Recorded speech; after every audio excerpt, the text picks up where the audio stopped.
රජයේ සේවකයන්ට ලබා දුන් දේපල ණය යෝජනා ක්‍රමය නව ව්‍යුහයක් යටතේ රුපියල් ලක්ෂ 50 දක්වා ණය ලබා ගැනීමට හැකිවන පරිදි සක්‍රිය කිරීමට බලාපොරොත්තු වන බවත් එහිදී මුල් රුපියල් ලක්ෂ 30 දක්වා 104ක පොලිස් සහනයක්ද රුපියල් ලක්ෂ 30 සිට 50 දක්වා 102ක පොලිස් සහනයක්ද ලබා දීම සඳහා රුපියල් මිලියන 500ක් ලබා දීමට ජනාධිපතිවරයා යෝජනා කර සිටියා.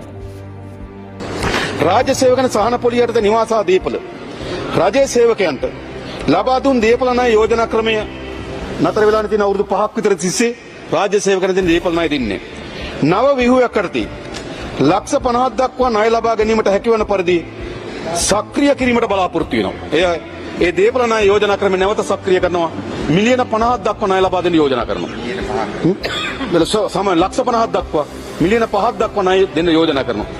එහිදී මුල් රුපියල් ලක්ෂ 30 දක්වා 104ක පොලිස් සහනයක්ද රුපියල් ලක්ෂ 30 සිට 50 දක්වා 102ක පොලිස් සහනයක්ද ලබා දීම සඳහා රුපියල් මිලියන 500ක් ලබා දීමට යෝජනා කරනවා. මේක යෝජනාව. මීට කලින් මේ දීපල ණය යෝජනා ක්‍රමේ තිබුණා. හැබැයි උපරිම 8.5ක් කියන පොලියකට උඩින් සීල් කරලා තිබුණා. ඒතර බැංකුවේ 8.5ට දෙන්නේ. අපි කරන දේ තමයි රාජ්‍ය සේවකයට කියලා ලක්ෂ 30 දක්වා ණය මුදලක් ගන්න පුළුවන්. එයා බැංකුවෙන් කීයේ පොලියට ගත්තත් ආණ්ඩුවේ අපි 104ක් දෙනවා. එයා 110 පොලියට ගත්තොත් එයාට වැටෙන 106යි. හරිනේ? එයා 108 පොලියට ගන්න සමත් වුණොත් එයාට වැටෙන 104යි.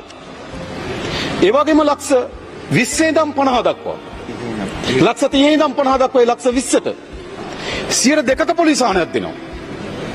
සාමාන්‍යයෙන් ගත්තොත් ලක්ෂ 30 දීමනාව ගත්තොත් මාසයකට රුපියල් 8500කට වැඩි සහනයක් මෙම දීපල ණය ක්‍රමයෙන් රාජ්‍ය සේවකයන්ට ලැබෙනවා.